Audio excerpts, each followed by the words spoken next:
What's up, y'all? Welcome to the channel. Today I am going to give you my breakdown of Eyes of Wauconda, the new Black Panther universe animated series from Marvel Studios that is on Disney Plus.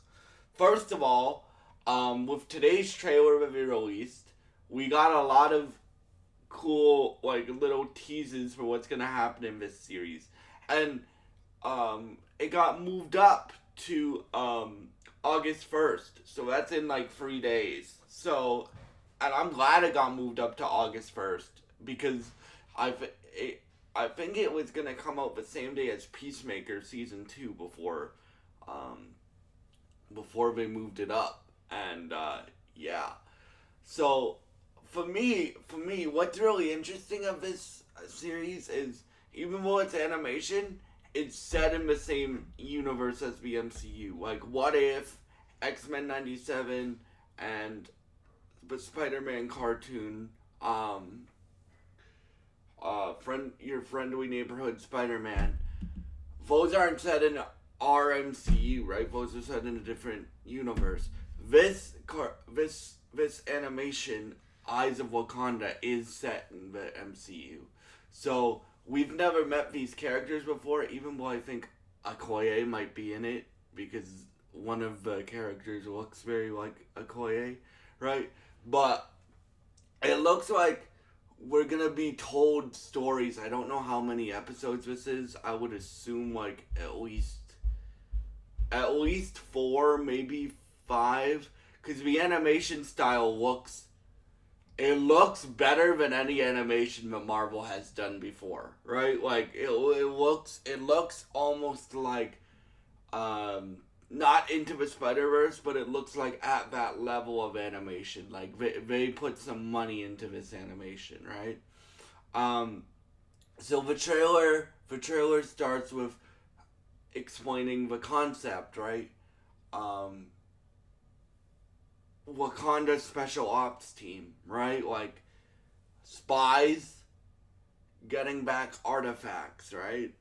And our leader, I don't know the character's name, but the leader sounds like the guy.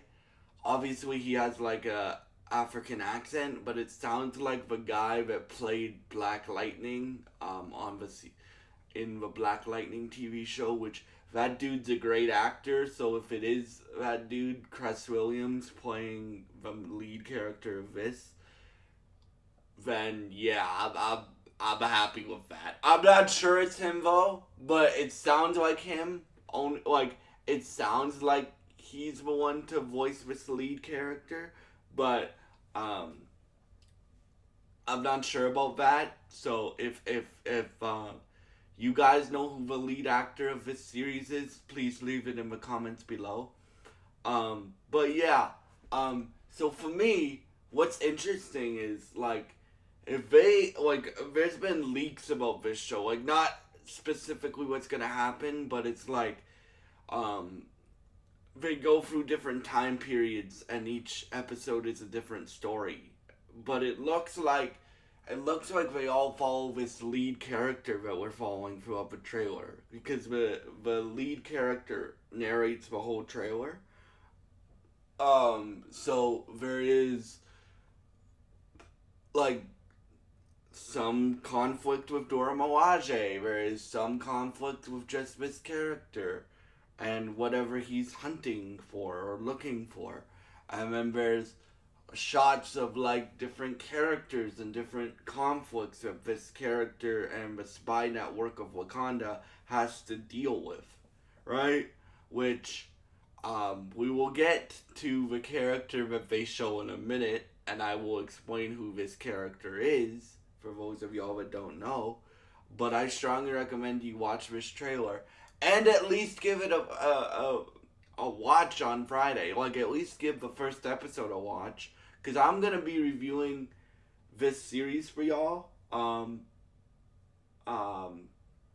when it comes out. I don't know if it comes out all at once or it's week by week by week, right? But I'm going to be reviewing this series for y'all. So, yeah. Because the Black Panther world like Marvel does use it, but they don't use it enough in my opinion. Like Black Panther is a really interesting character, and his world is very interesting. Like if you've read the Black Panther comic books, um, that world is very interesting. Um, right, and this series is executive produced by Ryan Coogler. I don't know how much he was involved. It could be like he's involved in the same amount he was in Ironheart, where they just put his name on it, right? Right, to say, hey, watch this series. This is from the director of Sinners, the best movie of the year this year, and stuff like that. Or he could be involved in a bigger capacity, right? But yeah, like in this trailer, we see this lead character um, deal with a bunch of conflicts, but I want to talk about this one character that we get introduced, Iron Fist. Now, before you guys are like, Iron Fist? How's Iron Fist tie into Wakanda? And I'm like, and well, you guys ask that question. I'm gonna tell you, it's not Danny Rand. If it's Danny Rand, I'm dead wrong. But it's not. It's not Danny Rand. It looks, and this is just me as a comic book nerd, because if you guys know how the mantle passes of Iron Fist, right? There was Orson Randall, Danny Rand, um, the Pirate Queen, and like even the Iron Fist before the Pirate Queen. But that's who I think this is, the Pirate Queen, and I can't remember the pronunciation of her name, so I'm not even gonna try it.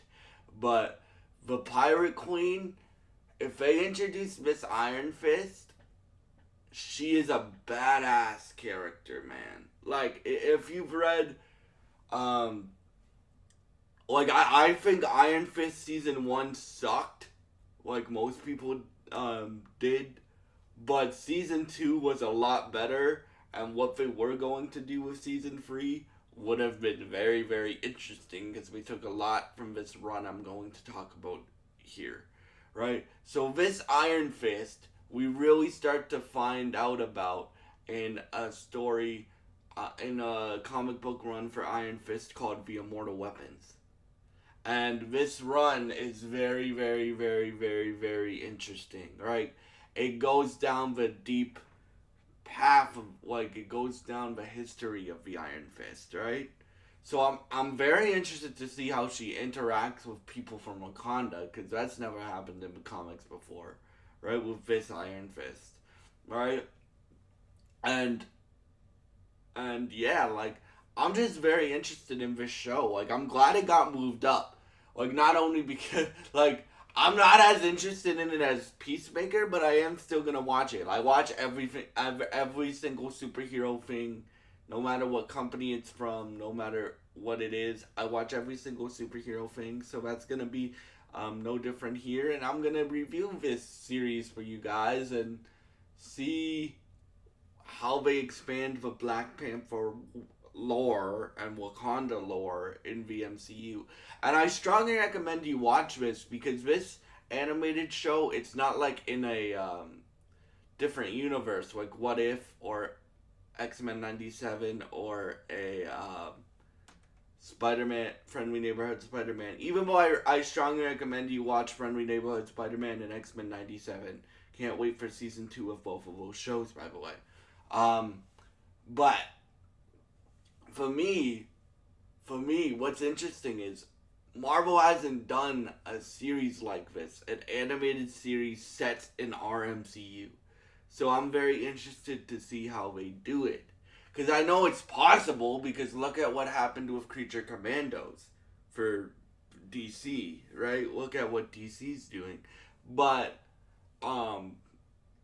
yeah, like, I am very interested in this show. I don't know if I'm right about the voice actor that's voicing the lead character in this show. I hope I am. But yeah, for me, this is very, very interesting to me. And yes, I will be watching it on August 1st. And yeah, thank you so much for all your support. And I hope you have a great day. Goodbye. God bless you guys, and I hope you have a great day. If you enjoy this content, please subscribe, like, and share this video. And thank you so much for helping me reach 357 subscribers. And thank you so much, and goodbye.